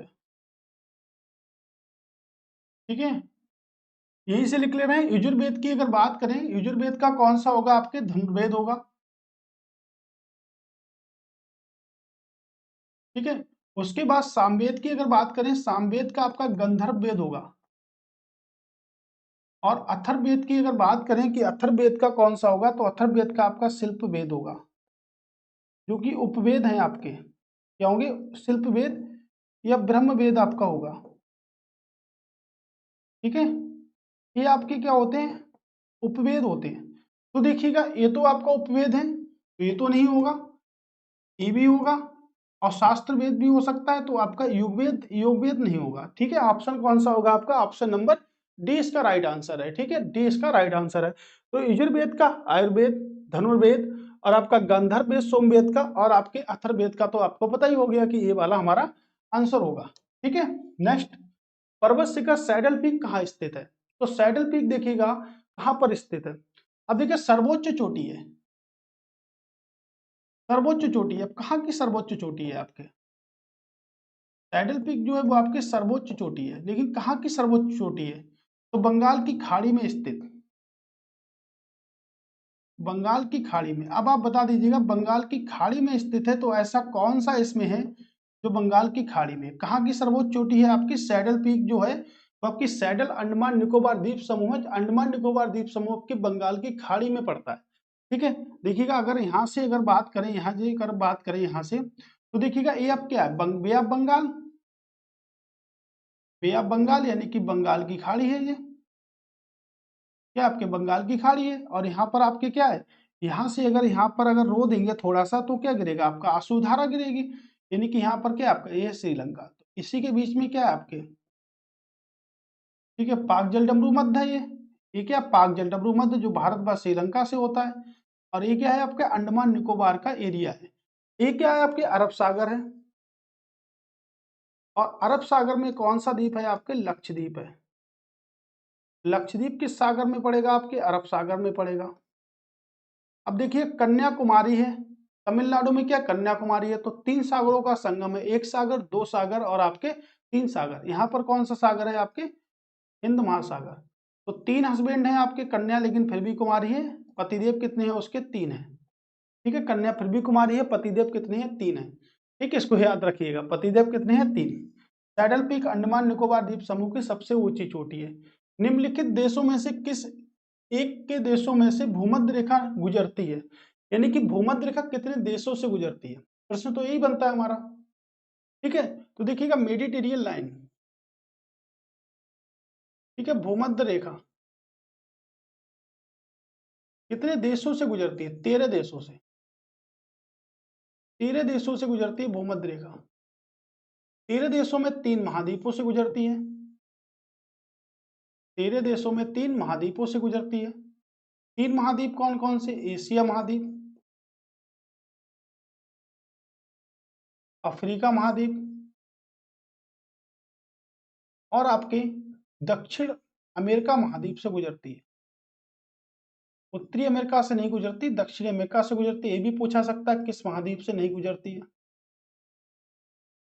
3 जल निकाय से गुजरती है, यानी कि 3 महासागरों से गुजरती है, जल निकाय कह सकते हैं। वो 3 जल निकाय कौन कौन से हुए आपके? प्रशांत महासागर से गुजरती है, प्रशांत महासागर से। फिर विश्व का दूसरा सबसे बड़ा महासागर आपके अटलांटिक महासागर से गुजरती है। ठीक है, और फिर आपके हिंद महासागर से भी गुजरती है। ठीक है, अब आपके 13 देशों से गुजरती है। कितने देशों से गुजरती है? 13 देशों से। तो 13 देशों के तो नाम भी पता होने चाहिए कि 13 देश कौन कौन से हमारे होंगे जिसके नाम ठीक होंगे, है ना। अब देश भी तो देश देखिएगा, देश को यहाँ पर लिख लेते हैं, जैसे इक्वेडोर से गुजरती है, गैबोन से गुजरती है आपके। भाई देश लिखे हैं तो इनकी राजधानियां भी आप लोग याद कर लीजिएगा। ठीक है, कोलंबिया से गुजरती है, मिला के आपको कोई एक भी, कोलंबिया। कोलंबिया के बाद बात करेंगे तो प्रीसेप से गुजरती है, युगांडा। मिला आपको कोई, बताओ। साओ टोम से गुजरती है। आपको कुछ मिला अभी तक इसमें, या कुछ मिला ही नहीं है अभी तक? ठीक है, देखिएगा, किरिबाती से गुजरती है। कांगो हम यहाँ पर एक ही लिखेंगे, क्यों? कांगो गणराज्य से भी गुजरती है, कांगो से भी गुजरती है, कांगो लोकतांत्रिक राष्ट्र से भी गुजरती है। ठीक है, उसके बाद देखिएगा 1 2 3 4 5 6 7 8 9 10, 10 हो गए आपके। उसके बाद मालदीव से गुजर रही है, मालदीव से गुजरती है। ठीक है, मालदीव से गुजरने के बाद में आपके सोमालिया से गुजरती है। ठीक है, याद रखिए कहाँ से गुजरती है, आपकी सोमालिया से गुजरती है। ठीक है, सोमालिया, सोमालिया, सोमालिया से गुजरती है। और उसके बाद अगर बात करेंगे तो इक्वेडोर से भी गुजरती है। ठीक है, कांगो आपके दो हैं, लोकतांत्रिक राज्य, एक गणराज्य है। तो देखिएगा, अब आप इसमें याद रखिएगा, तो मुझे तो लग रहा है कोलंबिया, केन्या और इंडोनेशिया। मलेशिया तो आया नहीं, जाम्बिया भी नहीं आया, ब्राजील तो आपका आ गया।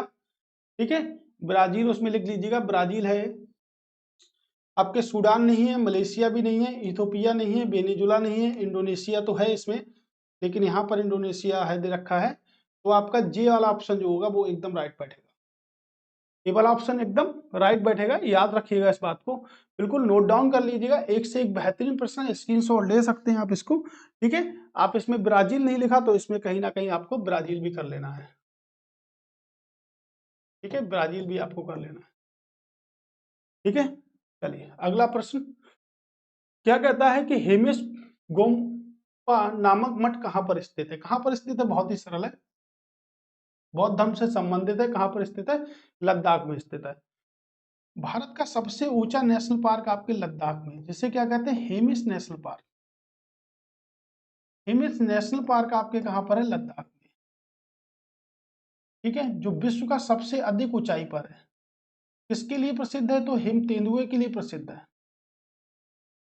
हेमिस नेशनल पार्क क्यों प्रसिद्ध है? तो हिम तेंदुए के लिए प्रसिद्ध है आपका हेमिस नेशनल पार्क। ठीक है, नेक्स्ट क्वेश्चन क्या कहता है? वैक्यूम के संबंध में किसी भी माध्यम के अपवर्तनांक सूचकांक का मूल्य क्या होता है? देखो वैक्यूम क्या होता है? निर्वात होता है। ठीक है, तो निर्वात में हमेशा एक से अधिक होता है। क्या होता है? निर्वात में हमेशा एक से अधिक होगा, निर्वात में एक से कम नहीं होगा। वैक्यूम बोलो निर्वात बोलो, बात एक ही है। ठीक है, एक से हमेशा क्या होगा? अधिक होगा। बहुत प्रश्न पूछा जाता है, भारत में काजू का प्रथम परिचय किन लोगों ने कराया था? तो भारत में काजू, काजू सबसे ज्यादा कहाँ मिलेगा? आपका महाराष्ट्र साइड में काजू मिलेगा सबसे ज्यादा। ठीक है, महाराष्ट्र साइड में सबसे ज्यादा काजू मिलेगा। तो काजू का परिचय किसने कराया था? किसने कराया था? पुर्तगालियों ने। सबसे पहले भारत आने वाला पुर्तगाली क्या था? Vasco D gamma. Vasco D gamma 14 मई 1498, 20 मई 1498 को वास्को डी गामा कालीकट नामक बंदरगाह पे आया था। कालीकट नामक बंदरगाह पे आया था। इसका स्वागत करा था एक राजा था जमेरिन, उसने यहाँ पर स्वागत करा था और इसने ही भारत की खोज कर दी। जब कालीकट के बंदरगाह पर आया तो ये एवन प्रिय लेके जाता था। 1 रुपए के यहाँ पर खरीदता था, 60 रुपए को। काली मिर्च कहते हैं हम इसको। पुर्तगाली काली मिर्च को क्या कहते थे? एवन प्रिय। क्यों कहते थे? इसलिए कहते थे क्योंकि 1 रुपए में खरीदने के बाद इसका मुनाफा 60 गुना मिलता था। एवन रुपए में खरीदने के बाद इसका मुनाफा 60 गुना मिलता था। और 60 गुना जब मुनाफा मिलता था तो उसे क्या कहते थे? एवन प्रिय के नाम से उसको हम जानते थे। ठीक है, एवन प्रिय के नाम से उसको हम जानते थे। तो काली मिर्च हो गई आपकी, जमैरिन हो गई। पुर्तगालियों ने क्या करा? भारत में बहुत सारी चीजें करी। तंबाकू की खेती करी। ठीक है, अफीम की खेती करके गए थे। नशीले पदार्थ बनाते चले गए। अफीम में कौन सा नशीला पदार्थ होता है? मॉर्फिन। अफीम में क्या होता है? मॉर्फिन होता है। तंबाकू में क्या होता है? तो तंबाकू में होती है निकोटीन।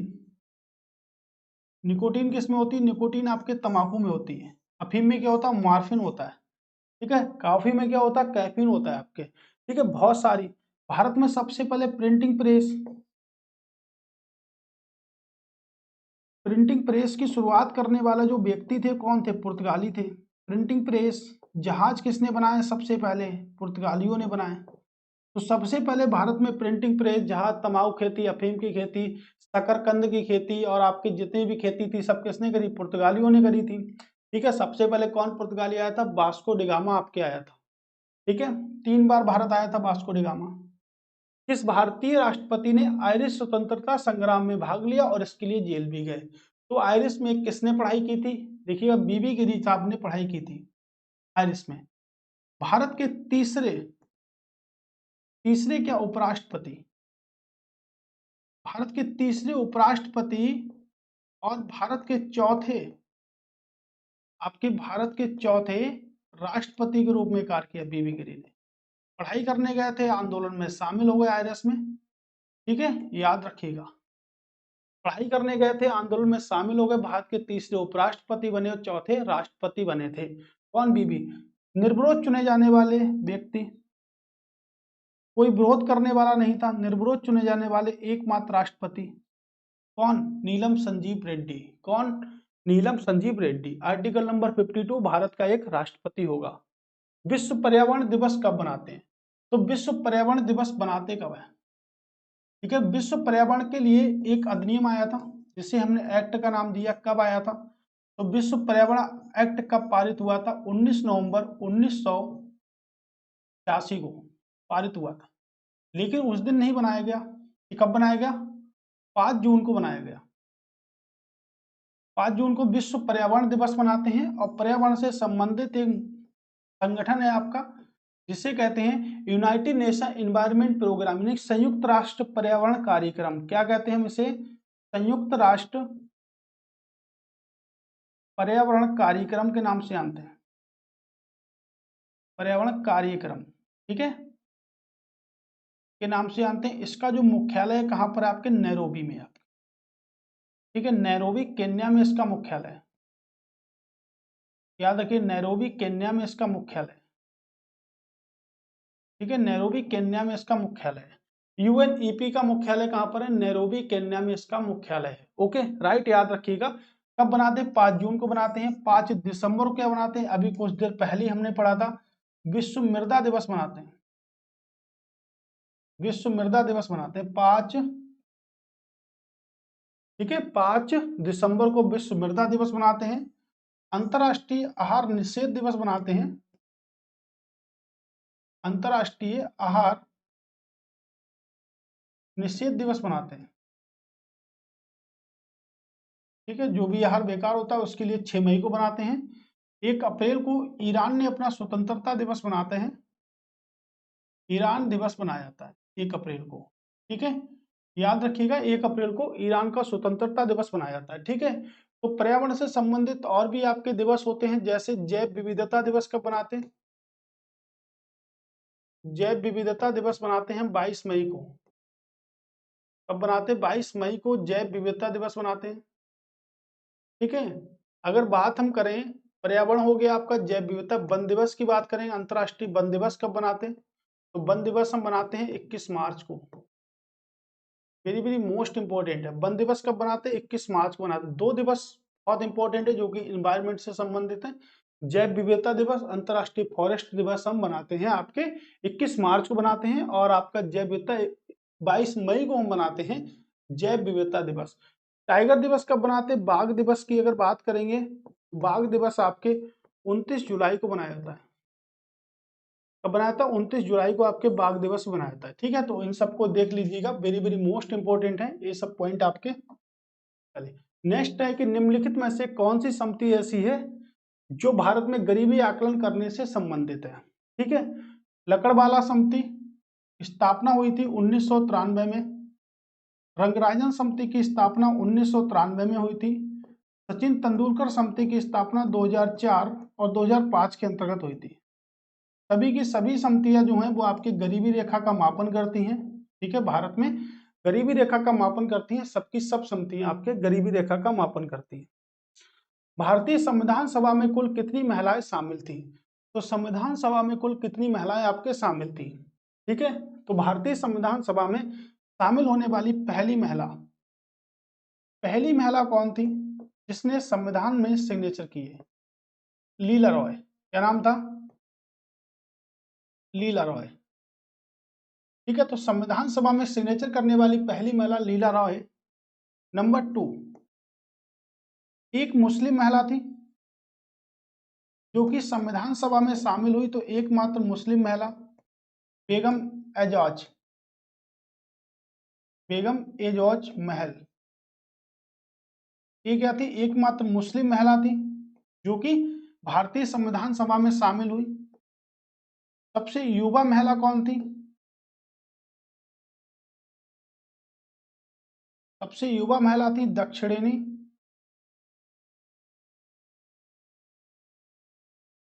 बेला थुन। ये सबसे युवा महिला थी जो कि आपके भारतीय संविधान सभा में। टोटल कितनी महिलाएं शामिल थी भारतीय संविधान सभा में? टोटल 15 महिलाएं शामिल थी। पूछा था पहली महिला कौन थी? लीला थी। पहली मुस्लिम थी बेगम एजाज महल थी। ठीक है, भारतीय संविधान कब बनकर तैयार हुआ? भारतीय संविधान 26 नवंबर 1949 को बनकर तैयार हो गया था, जिसको बनने में अप्रोक्स 2 माह, सॉरी, अब देखिएगा, इसको बनने में अप्रोक्स 3 वर्ष लगे थे। लगभग में 3 वर्ष लगे थे, 12 दिन कम थे, तो कह सकते हैं 2 वर्ष, 11 माह और 18 दिन का समय लगा। मैं अगर पढ़ता यहाँ पर तो पढ़ता कि 3 वर्ष में 12 दिन कम थे, 3 वर्ष में 12 दिन कम थे, और आपको याद भी आता। ठीक है, 3 वर्ष में 12 दिन कम कर लेंगे तो कुल कितने थे? ठीक है, तो संविधान की तैयारी कर लेगी इतने पर। उत्तर प्रदेश में शेर सफारी कहां पर स्थित है, यानी कि बब्बर शेर प्रजनन केंद्र कहां पर स्थित है? अगर शेर सफारी की जगह अगर पेपर में आ जाए कि बब्बर शेर प्रजनन केंद्र कहां स्थित है, बब्बर शेर प्रजनन केंद्र कहां पर स्थित है, तो देखिएगा इटावा में स्थित है। ठीक है, पुष्पा मूवी में भी एक पुष्पा 2 में एक डायलॉग आया है। अगर सोचिएगा शेर जंगल में आ रहा है और शेर अगर पीछे हट जा रहा है, जंगल का राजा कौन है? शेर। तो शेर अगर पीछे हट जाए तो मान लो पुष्पा आ गया, है ना। अब ये डायलॉग अभी निकलेगा थोड़ी दिन के बाद, अभी पूरा नहीं हो पाया जी। ठीक है, कुछ दिनों के बाद एक कंप्लीट आएगा पेपर में। पेपर में नहीं आएगा, आपको सुनने में आएगा, है ना। आप भी स्टेटस लगा दोगे फोन में। स्टेटस मन की बातें बताता है ना। स्टेटस क्या है? तो स्टेटस आपके टैग इस बार यूपी पुलिस का लगना चाहिए। यूपी पुलिस का टैग अगर आपकी जिंदगी में लग गया तो जिंदगी भर के लिए स्टेटस बन गया। और यूपी पुलिस का टैग अगर नहीं लगा तो यूपी पुलिस छोड़ो, किसी भी नौकरी का अगर टैग नहीं लगा तो जिंदगी भर में समाप्त हो जाएगी आपकी जिंदगी। ठीक है, और आप इसी परेशानी में गूंजते रहेंगे कि मेरा सिलेक्शन क्यों नहीं हुआ, क्या कमी रहेगी। कभी जांचो, कभी जब शाम को सोया करो तो कुल मिलाकर 2-4 मिनट के लिए आंखें बंद करके, एक तुझे फोन जो आप है ना इसको बाहर रखे, और आप 2-4 मिनट के लिए आंखें अपनी आराम से खोल के ये सोचें कि मेरा जन्म इस दुनिया में क्यों हुआ है, क्यों हुआ है जन्म, और क्या बात हो सकती है जिंदगी की आगे चलकर, क्यों लिया है जन्म, अगर नौकरी नहीं लगी तो क्या करेंगे, ये भी तो सोचना पड़ेगा लाइफ में। ठीक है, तो सोचिएगा और मेहनत से पढ़िएगा, क्योंकि यही वैकेंसी है 60,000 जिसमें आपका सिलेक्शन हो सकता है, और बहुत जल्द करा दिया जाएगा इसका पेपर। ठीक है, अफवाह पे बिल्कुल ध्यान मत दीजिएगा। प्रसिद्ध चरकुला नृत्य किससे संबंधित है? बहुत सरल प्रश्न है, एकदम नंबर 1 क्वालिटी का क्वेश्चन है। ठीक है, अवध क्षेत्र में 2 नृत्य होते हैं बहुत ही फेमस। एक तो होता है आपके जोगनी, जोगनी नृत्य जो होता है अवध क्षेत्र में बहुत ही फेमस होता है, जोगनी। और दूसरा आपके अवध क्षेत्र में जो नृत्य होता है उसको कहते हैं कलाबाजी, कलाबाजी। एक नृत्य है जो कि राजपूतों में प्रचलित है, राजपूतों में प्रचलित है, उसको कहते हैं छोलिया। छोलिया नृत्य जो है वो आपके राजपूतों में प्रचलित है। ऐसे ही बहुत इंपॉर्टेंट है आपके, छोलिया तो यहाँ हो गया, ऐसे ही आपके लिए इंपॉर्टेंट है पूर्वांचल का नृत्य, बहुत इंपॉर्टेंट है पूर्वांचल पर। पूर्वांचल में 2 नृत्य बहुत इंपॉर्टेंट है, एक तो है आपका कर्मा और एक है आपका कजरी, ये पूर्वांचल में होते हैं। तो पूर्वांचल में 2, जैसे मिर्जापुर और सोनभद्र में आपको देखने को मिलेंगे, सोनभद्र और मिर्जापुर में देखने को मिलेंगे। तो देखिएगा नृत्य का चैप्टर है आपके उत्तर प्रदेश स्पेशल में, ठीक है, तो ये वहां पर आपको मिलेगा पूर्वांचल में, कर्मा और कजरी आएगा जरूर इसमें से। ये प्रश्न है ना, इसमें जितना डिटेल है ये पेपर में जरूर आएगा, 100% आने वाला, कोई भी इसको रोकने वाला नहीं है इस प्रश्न को। ठीक है, बुंदेलखंड में जो नृत्य होते हैं वो आपके कौन से होते हैं? सिपाही डंडा हो गया आपका, बुंदेलखंड में हो गया। राहुला आपका बुंदेलखंड में होता है, राहुला नृत्य, राई, ये सब कहाँ पर होते हैं आपके? ठीक है, बुंदेलखंड में होते हैं। पासी, ये सब कहाँ पर होते हैं आपके? बुंदेलखंड में ही होते हैं। ठीक है, आप देखिए ब्रजभूमि में कौन सा होता है? मयूर नृत्य होता है आपके, मयूर नृत्य, ये सब कहाँ होते हैं? ब्रजभूमि में। ठीक है, चरकुला कहाँ होगा आपके? ब्रजभूमि में होगा। राइट आंसर क्या है आपका? ब्रजभूमि। ठीक है, इसको याद रखिएगा, नोट डाउन कर लीजिएगा, वेरी वेरी मोस्ट इंपॉर्टेंट है, राहुल नहीं राहुला होता है। ठीक है, निम्नलिखित में से कौन सा भारतीय अर्थव्यवस्था का प्राथमिक क्षेत्र है? मैंने आपको कल भी बताया था कि 3 क्षेत्र होते हैं भारतीय अर्थव्यवस्था के, प्रथम, द्वितीय और आपके तृतीय, 3 क्षेत्र होते हैं प्राथमिक अर्थ। तृतीय क्षेत्र में क्या होता है? सेवाएं प्रदान की जाती है, तृतीय क्षेत्र में सेवाएं। दूसरे वाले क्षेत्र में आपके विनिर्माण होता है, उद्योग धंधे शामिल होते हैं। प्रथम क्षेत्र में आपकी क्या होती हैं? प्राथमिक सेवाएं होती हैं प्रथम क्षेत्र में, जैसे कृषि, खनन, मछली पालन, ये सब क्या है? आपकी प्राथमिक सेवाएं हैं। मछली पालन, ये सब कैसी हैं? आपकी प्राथमिक सेवाएं यही होती हैं यहाँ पर। ठीक है, विनिर्माण जैसे उद्योग हो गया आपका, इस क्षेत्र के अंतर्गत आएगा। ठीक है, और अगर सेवाओं की बात करेंगे तो देखिएगा, परिवहन हो गया, पुलिस हो गई, बीमा हो गया, बैंकिंग हो गई, ये सब क्या होते हैं आपके? बैंकिंग, ये सब आपके क्या होते हैं? ठीक है, बीमा हो गया, पुलिस हो गई, ये सब आपके क्या हो गए? आप किस क्षेत्र में आओगे? तृतीय क्षेत्र में, क्योंकि आप किस क्षेत्र में सेवा दोगे? सेवाएं प्रदान करोगे, तृतीय क्षेत्र में आएगा। ठीक है, क्या होगा आपका? कृषि, सहकारिता, द्वितीय क्षेत्र का उद्योग। ठीक है, आप याद रखिएगा इस बात को, वेरी वेरी मोस्ट इंपॉर्टेंट है। भारत के संविधान की चौथी अनुसूची में दिए गए प्रावधानों से कौन सा संबंधित है? तो चौथी अनुसूची में दिए गए प्रावधानों से कौन सा संबंधित है, यानी कि ये पूछ रहा है कि चौथी अनुसूची में आखिर है क्या?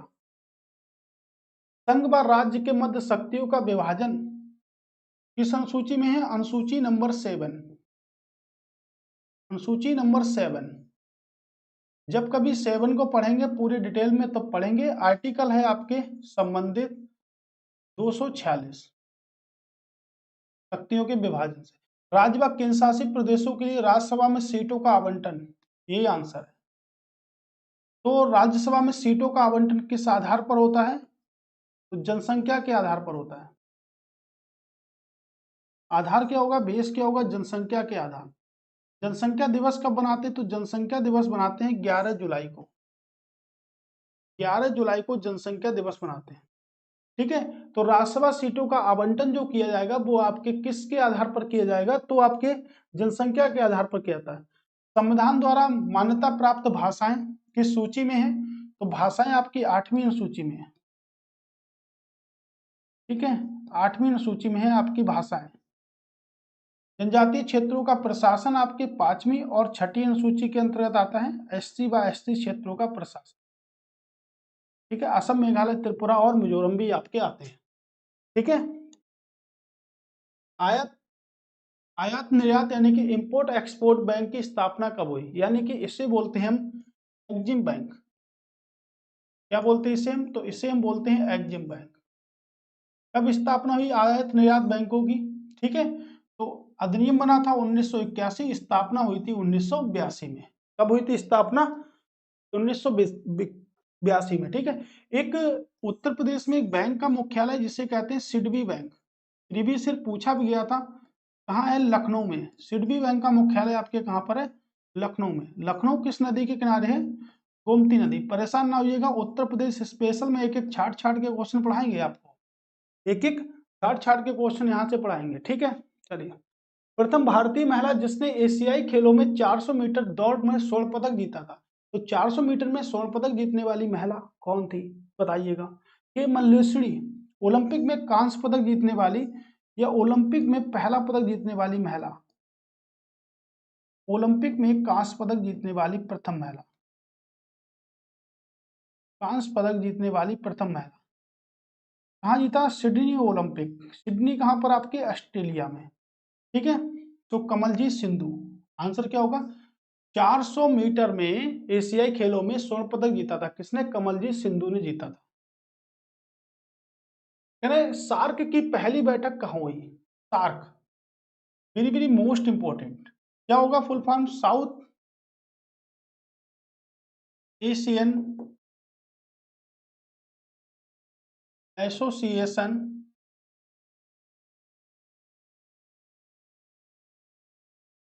ठीक है,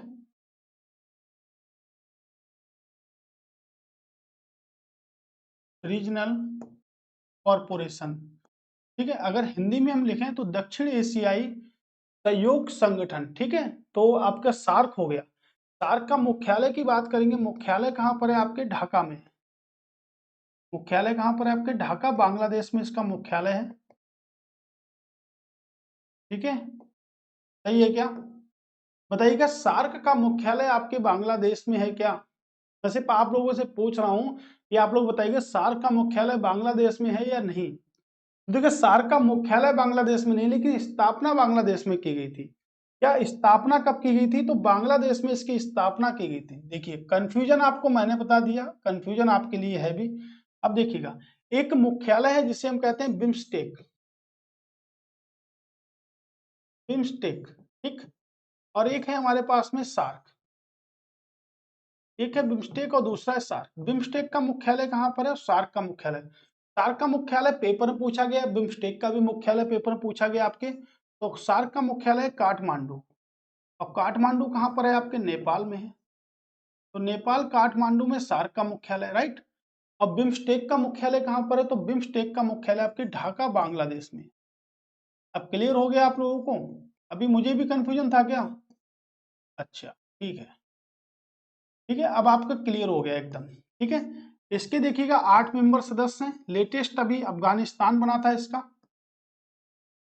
ठीक है, अफगानिस्तान इसका लेटेस्ट बना था। भारत भी इसका सदस्य है, बांग्लादेश भी सदस्य है, भूटान भी सदस्य है। ठीक है, आपके सदस्य हैं। ठीक है, याद रखिएगा, बांग्लादेश भूटान हो गया। उसके बाद में बताइएगा मालदीव सदस्य या नहीं है। तो 8 सदस्य हैं आप लोग। यहाँ पर कितने सदस्य हैं? तो 8 सदस्य हैं आपके। श्रीलंका भी इसका क्या है? सदस्य है आपका। श्रीलंका भी क्या है? सदस्य है आपका। मालदीव भी सदस्य है, नेपाल भी सदस्य है, क्योंकि नेपाल के काठमांडू में तो है आपका ये। नेपाल के काठमांडू में है, तो आपके और भी सदस्य हैं, जैसे नेपाल हो गया। ठीक है, नेपाल भी सदस्य हो गया आपका। नेपाल के बाद पाकिस्तान भी इसका सदस्य है। पाकिस्तान हो गया आपका, मालदीव हो गया, मालदीव हो गया, और आपका श्रीलंका। ठीक है, आप मुझे कमेंट्स बॉक्स में बताएंगे कि क्या बताना है कि बांग्लादेश जो है जहां पर बिम्स्टेक का मुख्यालय है उसके कितने सदस्य हैं और कौन कौन से सदस्य हैं, ये बात आपको बतानी है। तो इसका आंसर देखिएगा आपके काठमांडू। ठीक है, कहां पर होगा? आपके काठमांडू में होगा। निम्नलिखित में से कौन सा पर्वत एशिया व यूरोप को अलग करता है? तो कौन सा पर्वत है एशिया व यूरोप को अलग करता है? यूराल पर्वत। यूराल पर्वत ऐसा है जो एशिया व यूरोप महाद्वीप को अलग करता है। विश्व का सबसे बड़ा महाद्वीप कौन सा है? आपके एशिया महाद्वीप। विश्व का दूसरा सबसे बड़ा महाद्वीप अफ्रीका महाद्वीप, तीसरा उत्तरी अमेरिका, चौथा दक्षिणी अमेरिका है। याद रखिएगा इस बात को। United nation, United Nations framework convention on climate change, ये मोस्ट इंपोर्टेंट, इसकी फुल फॉर्म आपके पेपर में पूछी जा सकती है। एक अंतरराष्ट्रीय संगठन है, यह अंतरराष्ट्रीय संगठन है, त्रेटी है, का गठन किया गया था। तो देखिएगा, इसको इंग्लिश में भी आप लोग लिख सकते हैं, यूनाइटेड नेशन। ठीक है, अब देखिएगा यूनाइटेड नेशन से संबंधित है, यूनाइटेड नेशन। ठीक है, framework convention on climate change, very very most important है। ऐसा प्रश्न पेपर में आएगा कि, और ये पूछा भी जा चुका है, UNFCCC की फुल फॉर्म क्या है?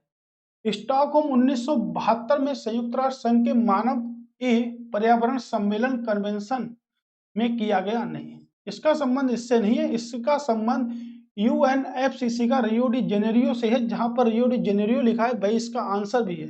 रियो डी जेनेरियो ने 1992 बिल्कुल ठीक है में संयुक्त राष्ट्र के पर्यावरण और विकास सम्मेलन में किया था। यही तो बता रहा था मैं, रियो डी जेनेरियो। जोहानबर्ग में 2010 सतत विकास यानी कि धारणीय विकास सी पर विश्व शिखर सम्मेलन में किया था, ये गलत है। ये कोपेनहेगन वाला भी गलत है, यानी कि ऑप्शन आपका जो होगा ऑप्शन नंबर सी इसका राइट आंसर होगा।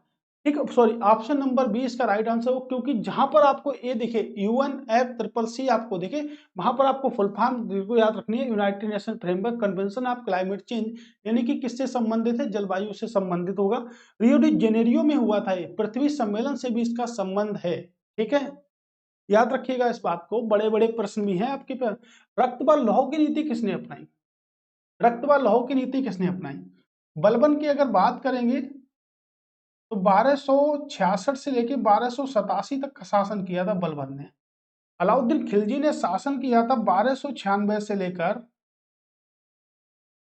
1316 तक।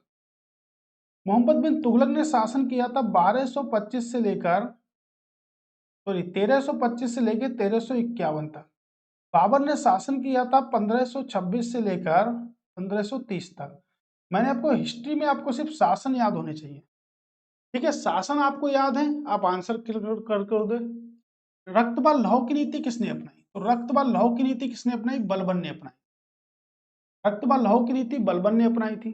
ठीक है, मोहम्मद बिन तुगलक के समय में एक बहुत ही बेहतरीन व्यक्ति आया था, इब्न तूता।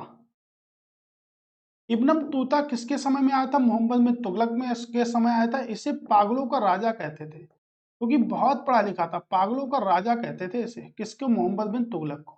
ठीक है, हिस्ट्री की कहानी अगर करने बैठ गए तो हिस्ट्री की कहानी बहुत बड़ी है। ठीक है, तो ज्यादा बड़ी नहीं, हिस्ट्री के लिए वीडियो सेपरेट वीडियो देखेंगे, वो वेरी वेरी मोस्ट इंपॉर्टेंट आपके लिए होगा। हिस्ट्री की अगर कहानी करने बैठ गए तो हिस्ट्री की कहानी 2 घंटे में भी 3 घंटे में भी समाप्त होने वाली नहीं है, ये मैं आपको पहले बता दूं।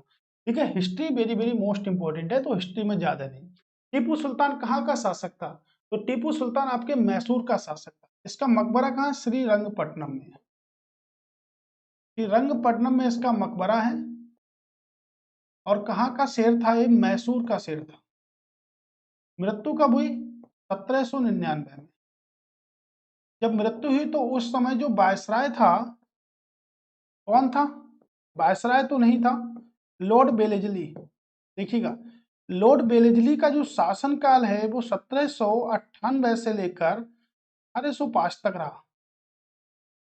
और लॉर्ड बेलेजली जब इसकी मृत्यु हुई थी, किसकी? टीपू सुल्तान की 1799 में इसकी जब मृत्यु हुई थी, तो उस समय लॉर्ड बेलेजली क्या था? शायक था, क्योंकि शासक था। इसने कौन सी स्टार्टिंग की थी? शायक संधि की शुरुआत की। शायद मैंने कल के प्रैक्टिस सेट में भी आपको बताया था। शायक संधि स्वीकार करने वाला जो पहला राज्य था वो क्या था? हैदराबाद नदी। किस नदी के किनारे है? मूसी नदी के। किसने सबसे पहले शायक संधि स्वीकार की? हैदराबाद ने। जब मैसूर में टीपू सुल्तान की मृत्यु हो गई तो मैसूर ने भी शायक संधि स्वीकार कर ली 1799 में। 1798 में किसने शायक संधि स्वीकार करी? ठीक है, हैदराबाद में। राइट, तो देखिएगा कौन सा आंसर होगा इसका? मैसूर का शासक।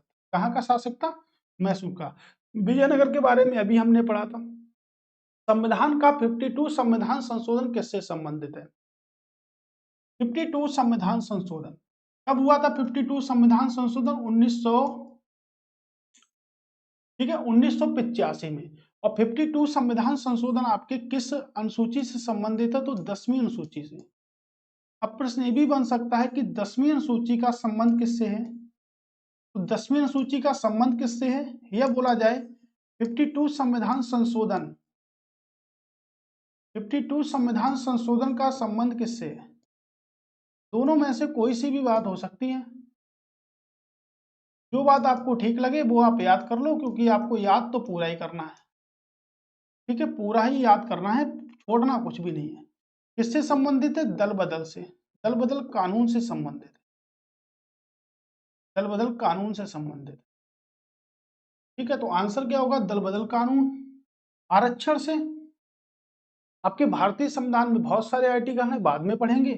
निर्वाचन से भारतीय संविधान का भाग नंबर 15 आपके निर्वाचन से संबंधित है। कौन से आर्टिकल हैं आपके? 324 से लेकर 329 तक जो आर्टिकल हैं वो आपके निर्वाचन से हैं। अल्पसंख्यकों के हितों के संरक्षण से संबंधित है मौलिक अधिकार, आर्टिकल नंबर 30 और आर्टिकल नंबर 29। ये आपके अल्पसंख्यकों के मौलिक अधिकारों से संबंधित है। ठीक है। भाग नंबर 12 आपके निर्वाचन आयोग से संबंधित है। एक एक क्वेश्चन को स्पष्ट करेंगे, परेशान बिल्कुल मत होइएगा। ठीक है, चलिए। ठीक है, तो आज की क्लास चली रही थी हमारी। इसके बाद हमारी एक सीरीज चल रही है आरओ यारो की, आप उसको भी देखिएगा क्योंकि उसमें भी जीके के क्वेश्चन आपके लिए वेरी वेरी मोस्ट इंपॉर्टेंट होंगे। ठीक है, ठीक है, याद रखिएगा इस बात को। और भाई हर जगह आप फॉलो कर लीजिएगा ज्ञान जीएस के नाम से। ठीक है, क्योंकि ऐसे ही लगातार हम बात करेंगे आपसे और ऐसे ही क्वेश्चनों के साथ हम डिस्कस करेंगे। और आपकी अगर 1 घंटे 30 मिनट की वीडियो क्लास अगर हमारी होती है तो आपको पता होगा कि ये आपके लिए वेरी वेरी मोस्ट इंपॉर्टेंट है और यही क्वेश्चन आपके पेपर में आने वाले हैं। ठीक है, क्वेश्चन आप बाद में मिलान कर सकते हैं पेपर आने के बाद में भी, क्योंकि क्वेश्चन तो यहीं पर रहेंगे, कहीं जाने वाले नहीं है। Thanks for watching. दोबारा फिर से मिलेंगे दोस्तों, तब तक के लिए नमस्कार, टाटा, बाय बाय, जय हिंद।